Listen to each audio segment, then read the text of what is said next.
Hello friends, આગળના લેક્ચરમાં જે આપણે જોયું તે દ્રાવ્યતાને અસર કરતા પરિબળોની આપણે વાત કરી અને એ પરિબળોમાં આપણે સ્પેશિયલી એક કેસ જોયો અને એ હતું ઘન પદાર્થની પ્રવાહીમાં દ્રાવ્યતા, એટલે કે દ્રાવક તરીકે પ્રવાહી અને દ્રાવ્ય તરીકે ઘન. અને તેમાં આપણે બે મુદ્દાઓ જોયા, ત્રણ પરિબળો જોયા. પહેલું હતું દ્રાવક અને દ્રાવ્યનો સ્વભાવ, બીજું હતું દબાણ અને ત્રીજું હતું તાપમાન. અહીં આ ટોપિક પૂરો થાય છે, એટલે અહીંયા સુધીનું ત્યાં યાદ રાખવાનું છે. હવે નેક્સ્ટ જે આપણે ટોપિક શરૂ કરીએ છીએ એ અત્યંત મહત્વનો અને અગત્યનો છે, કેમ કે એમાં હેનરીનો નિયમ આવે છે અને હેનરીનો નિયમ એ ખૂબ જ અગત્યનો છે. એટલા માટે તો શરૂઆત તો આપણે ત્યાંથી જ કરવાના છીએ. આપણે જોઈશું રહ્યા છીએ, આપણે દ્રાવ્યતા ટોપિક જોઈ રહ્યા છીએ. એમાં પહેલો એક ટોપિક આપણે જોઈ લીધો છે, એ એટલે ઘનની પ્રવાહીમાં દ્રાવ્યતા. હવે એમાં બીજો ટોપિક જોઈએ છીએ અને એ છે વાયુની પ્રવાહીમાં દ્રાવ્યતાને અસર કરતા પરિબળો. તો ફરીથી એ જ પ્રશ્ન હું તમને કરું કે વાયુની પ્રવાહીમાં દ્રાવ્યતાની જ્યારે આપણે વાત કરતા હોઈએ તો શબ્દ સમજીને તમારે મને કહેવાનું છે કે આમાં દ્રાવક શું થાય અને દ્રાવ્ય શું થાય. વાયુની પ્રવાહીમાં તો તમને ધ્યાનમાં આવી જશે કે દ્રાવક કોણ થવો જોઈએ. ઓબ્વિયસલી આમ પણ મેં તમને આગલા લેક્ચરમાં કીધું છે કે અત્યારે આપણે જે પણ દ્રાવણની વાત કરવાના છીએ ને એ માત્ર પ્રવાહી છે. તો જો પ્રવાહી દ્રાવણ હોય તો દ્રાવક હંમેશા શું રહેવાનું છે? પ્રવાહી જ રહેવાનું છે. તો એનો મતલબ દ્રાવક થશે પ્રવાહી અને હવે અહીંયા દ્રાવ્ય થશે વાયુ. કેમ કે વાયુની પ્રવાહીમાં દ્રાવ્યતા જોઈએ છે. હવે અહીંયા અગત્યનું એ છે કે જ્યારે આપણે વાત કરતા હતા ગયા ટોપિકની તો ત્યારે હતું ઘનની પ્રવાહીમાં દ્રાવ્યતા. ત્યારે દબાણની અસર નથી, નહિવત અસર હતી. કેમ કે એક ઘન હતું, એક પ્રવાહી હતું, તો તેને દબાણ અસર કરતી નથી. પરંતુ હવે જ્યારે આપણે વાયુની વાત કરીએ છીએ તો આપણને ખબર છે કે વાયુ પદાર્થને દબાણ સૌથી વધારે અસર કરે છે. એટલા માટે દબાણની અસર હવે આમાં આવશે. તો દબાણની અસર શું થાય એ વિચારીએ છીએ આપણે. તો આપણને શરૂઆતમાં જ એક સરસ ઉદાહરણ આપેલું છે, આપણે ઉદાહરણ લઈ લઈએ છીએ. પહેલા ઉદાહરણ સમજી લો, તમને આઈડિયા આવી જ જશે. ઉદાહરણ હું તમને આપું છું. તમે બધાએ તે સોડા પીધી હશે. જો પહેલાના સમયમાં કદાચ તમે સોડા પીધી હોય તો ત્યારે ગેસ ભરવાના મશીન હતા અને ત્યારે બોટલને ગેસના મશીનમાં અંદર નાખવાની હોય, પછી એના પર પ્રેશર એપ્લાય કરવામાં આવે અને પ્રેશર એપ્લાય થાય ત્યારે અંદર ગેસ ડિઝોલ્વ થાય અને પછી સોડા કાઢવામાં આવે. આવી રીતના મશીન પહેલા હતા, કદાચ ઘણા બધાએ હજી પણ તમે જોયા હશે. તો એ મશીનમાં થતું શું? દબાણ વધારવામાં આવતું. શા માટે?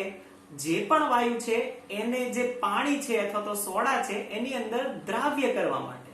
તો એનો મતલબ કે જ્યારે વધારે પ્રમાણમાં વાયુને દ્રાવ્ય કરવો હોય તો દબાણ વધારવામાં આવતું હતું. તો સરળતાથી આપણે સમજી શકીએ છીએ અને આપણને ડાયાગ્રામથી આકૃતિ પ્રયોગ કરીને દર્શાવીને આપેલો છે. આ ઉદાહરણ પણ તમે યાદ કરી શકો છો અથવા તો પ્રયોગ પણ જોઈ શકો છો ટેક્સ્ટબુકમાં. આપણને બહુ સરસ ઉદાહરણ આપેલું છે. એમાં આપણને કીધું છે કે ક્લોઝડ વેસલ છે.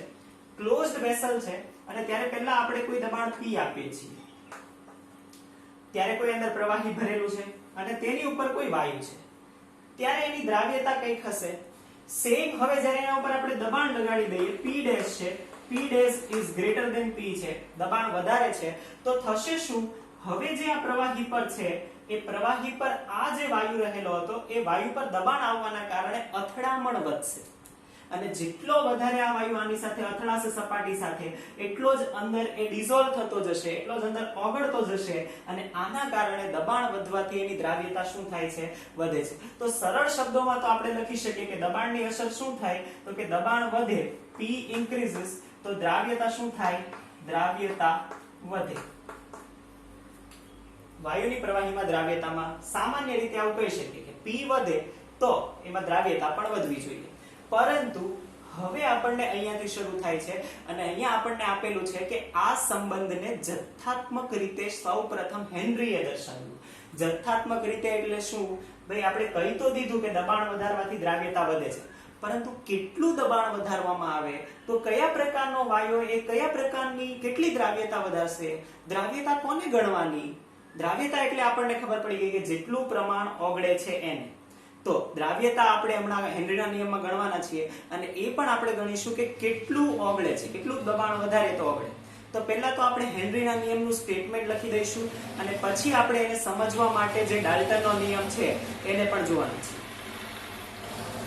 આપણને સ્ટેટમેન્ટ આપેલું છે, આપણે સ્ટેટમેન્ટ યાદ રાખવાના છે. એટલે પહેલા આપણે લખી દઈએ છીએ હેનરીનો નિયમ કે આપેલ તાપમાને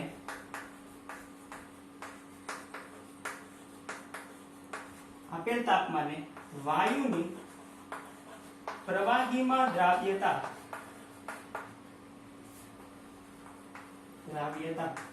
એ વાયુના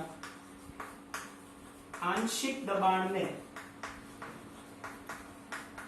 સમપ્રમાણમાં હોય છે.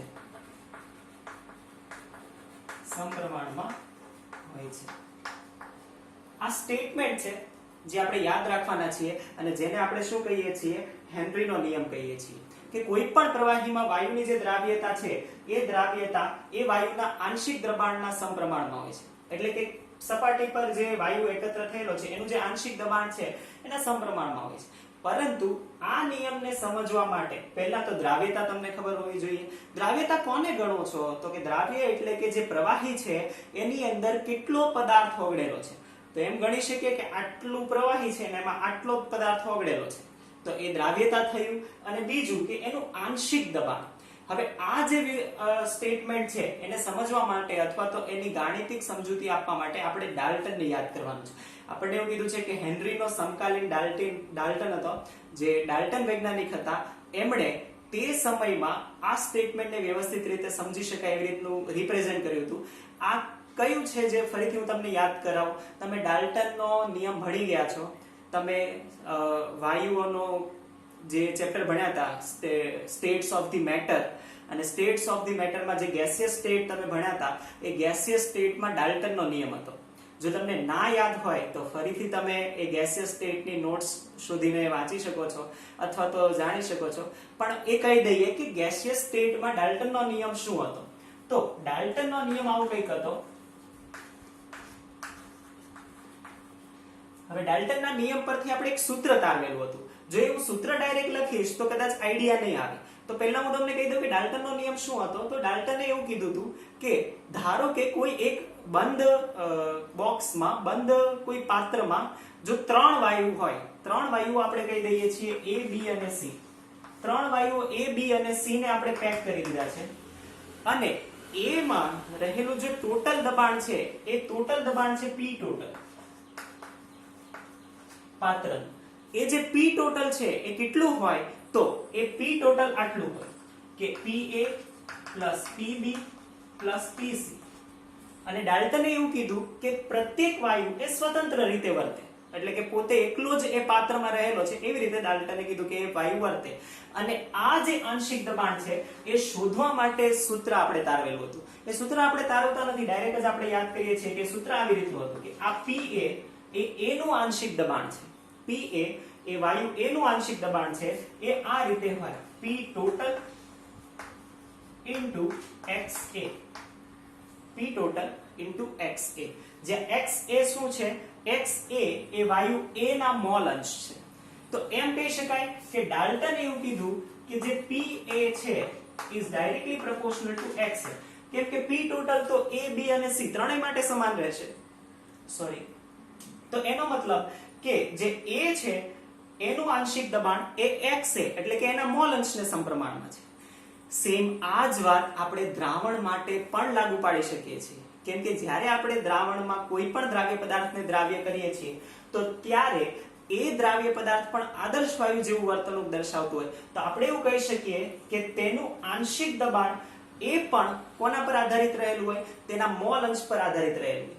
પરંતુ આને હવે આપણે ગાણિતિક રીતે લખવાના છીએ અને એને સ્ટેટમેન્ટમાં પણ લખવાના છીએ. તો ડાલ્ટને એવું કીધું કે કોઈ પણ વાયુનું આંશિક દબાણ એ તેના મોલ અંશને સમપ્રમાણમાં હોય. તો હવે આપણે હેનરીના નિયમનું ફાઇનલ સ્ટેટમેન્ટ છે તો એને આપણે એવી રીતે લખીશું કે એને સામાન્ય રીતે આપણે એમ કહી શકીએ કે કોઈ પણ વાયુનું આંશિક દબાણ, કોઈ પણ વાયુનું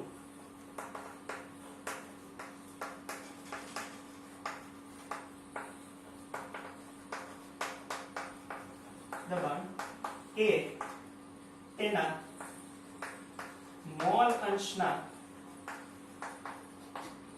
સમપ્રમાણમાં હોય છે.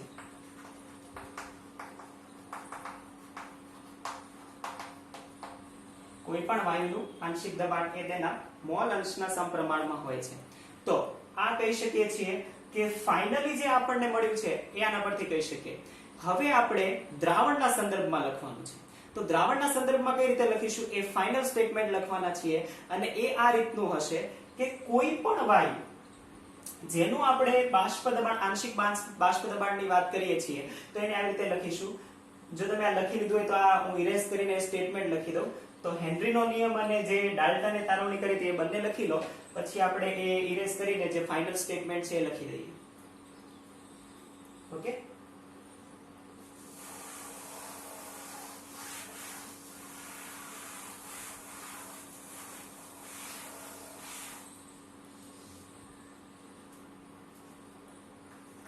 ફાઇનલ સ્ટેટમેન્ટ આપણે એવું કહી શકીએ કે કોઈ પણ પ્રવાહીની સપાટી પર એકત્ર થયેલા વાયુનું આંશિક દબાણ કોઈ પણ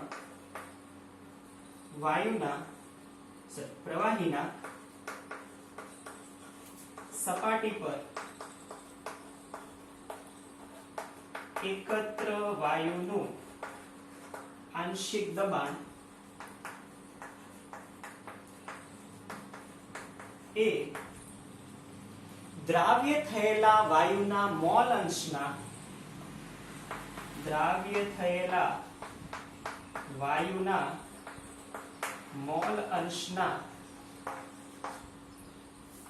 સમપ્રમાણમાં હોય છે.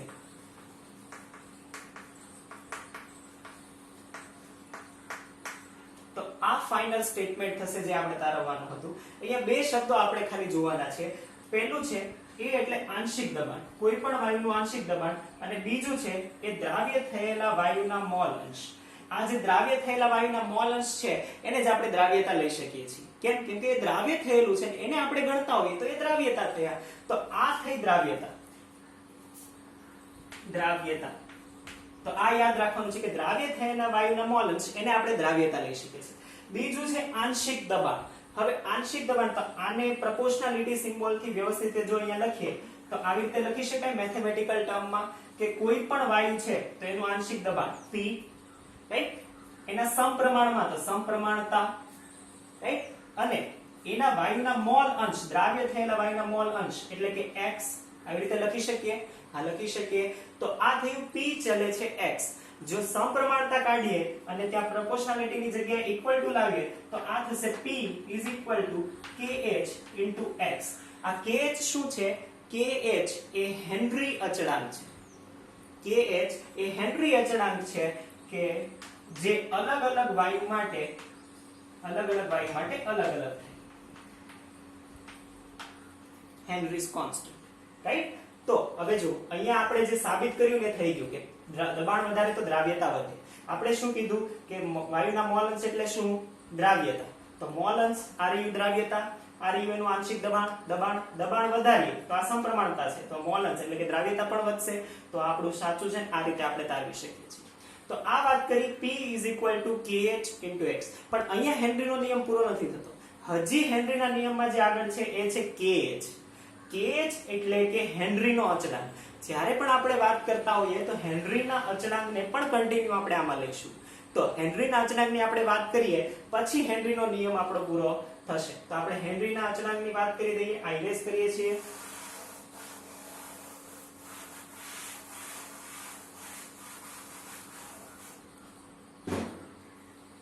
હવે ફાઇનલી આપણને એવું કીધું છે કે અલગ અલગ વાયુ માટે હેનરી અચળાંક અલગ અલગ હોય છે, પરંતુ એની તાપમાન સાથે કઈ રીતે અસર થાય અને એની દ્રાવ્યતા પર કઈ રીતની અસર થાય એ આપણે જોઈએ છીએ. તો આપણે અહીંયા ટોપિક આપીશું હેનરી અચળાંકની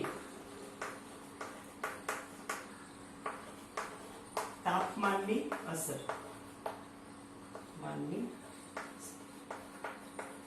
હવે આ પ્રેક્ટિકલ છે. જો આ જે રીતનું છે એ કઈ રીતે શોધી શકાય છે તો એ તમને અંદર ટેક્સ્ટ બુકમાં ટેબલ આપેલું હશે. અલગ અલગ વાયુઓ માટે અલગ અલગ તાપમાને કઈ રીતનું થયું તો હેનરીનો અચળાંક શોધવા માટે એનો ગ્રાફ બનાવવામાં આવે અને એના ગ્રાફના આધારે હેનરીનો અચળાંક મેળવવામાં આવે, રાઈટ. તો એ ગ્રાફના આધારે મેળવેલો છે એટલે હેનરીનો અચળાંક જે છે KH કઈ રીતે મેળવેલો હશે તો એ ગ્રાફથી પ્રેક્ટિકલી મેળવેલો હશે.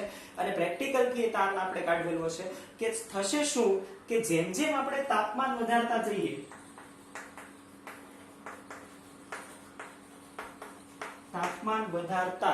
શું થવું જોઈએ કે તાપમાન વધારતા આ KH જે છે હેનરી અચળાંક એ પણ વધે છે. તાપમાન વધારતા હેનરી અચળાંક વધે છે. બીજું, જો હેનરી અચળાંક વધતો હોય તો અહીંયા ફરીથી યાદ કરો તો x એટલે હતું શું? દ્રાવ્યતા. તો એમ લખી શકાય કે તાપમાન વધારતા x આ રહ્યું દ્રાવ્યતા, અહીંયા છે kh ને જો આપણે નીચે લાવીએ તો એને આપણે આ રીતે લખી શકીએ is inversely proportional to 1/kh, right? તો એનો મતલબ કે જ્યારે તાપમાન વધારવામાં આવે તો kh નું મૂલ્ય શું થાય છે? kh નું મૂલ્ય વધે છે. kh નું મૂલ્ય વધતું હોય તો દ્રાવ્યતા શું થવી જોઈએ?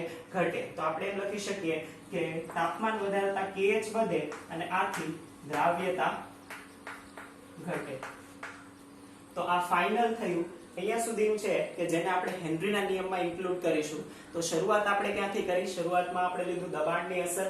દબાણની અસરની અંદર આપણે હેનરીનો નિયમ જોયો.